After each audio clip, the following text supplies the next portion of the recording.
एगो बिरहन के भावा पति प्रदेश में बाड़े, पत्नी घरे, सास ननद बड़ी गजन करता लोग अपना पति से फोन करके बतियावत या कि राजा जी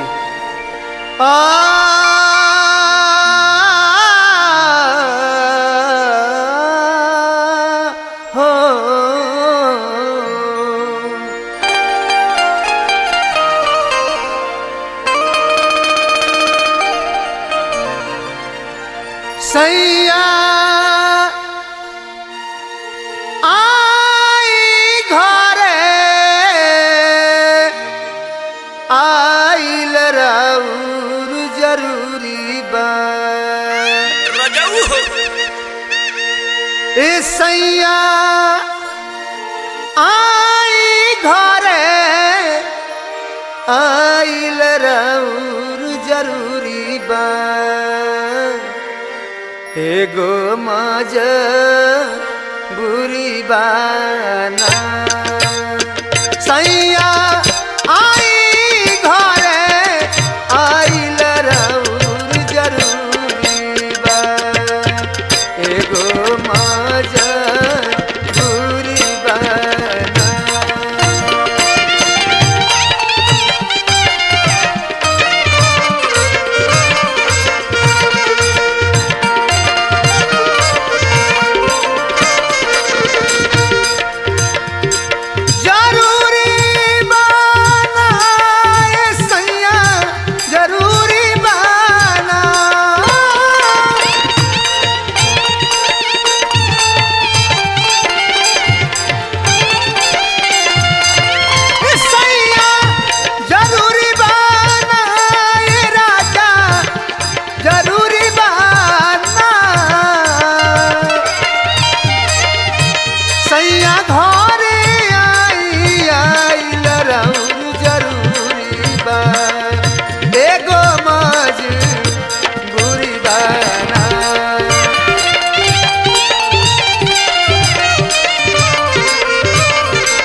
बीतल नवा सही है बाटे बात खास पूरा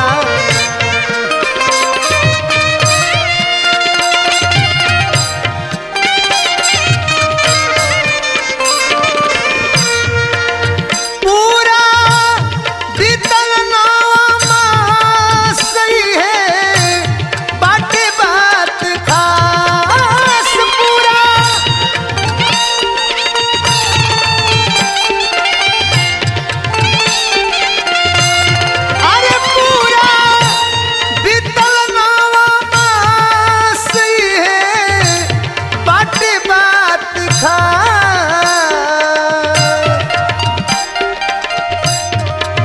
कुछऊ भइल नइखे सारा काम अधूरी बा कुछऊ भइल नइखे सारी काम अधूरी बा एगो मजबूरी बाना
कलश के राजा रउआ तब प्रदेश में जाके आनंदित बानी, हमार घरे का हाल बा फिर का बुझाता।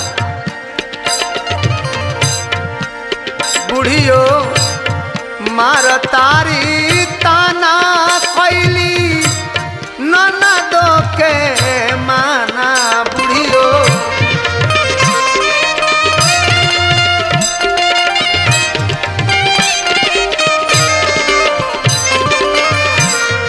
मार तारी ताना खैली ननदो के माना। बुढ़ियो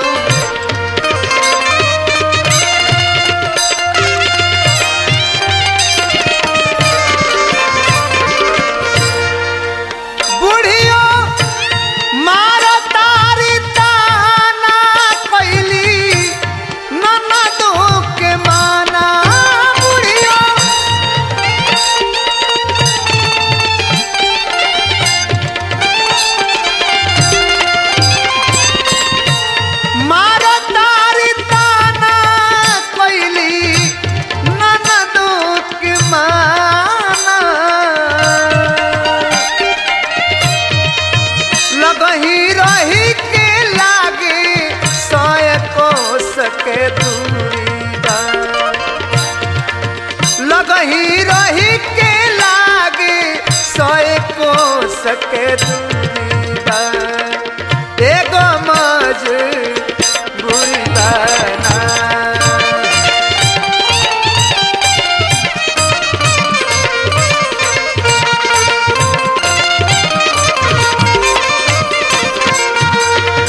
लगही रही के सब को सके दूरी बा। एगो मजबूरी बना।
कहते कि गजन के तौरी अलगे बात बा।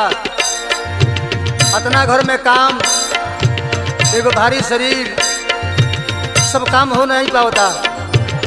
कहते का एक तो भारी बा शरीर, दूजे कामवा के भीर। एक तो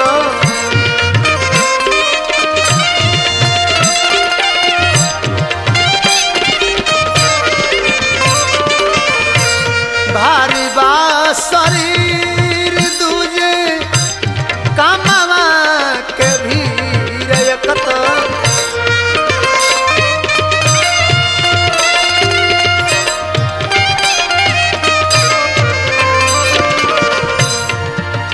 एक तो भारी बा शरीर, दूजे कामवा के भीर।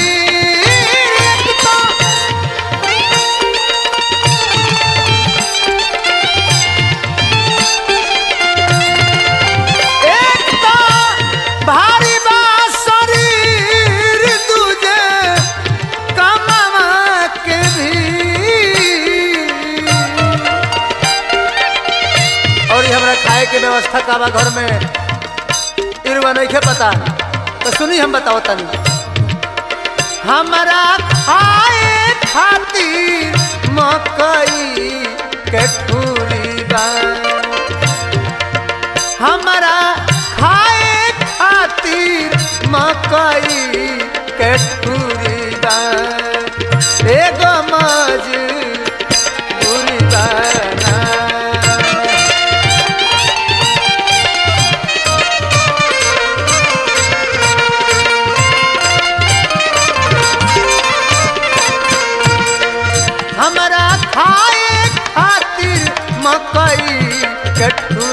बा एगो मजबूरी बना।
और कहते के राजा रहे गर्भ से मातल पानी केरे दी है तात रहो।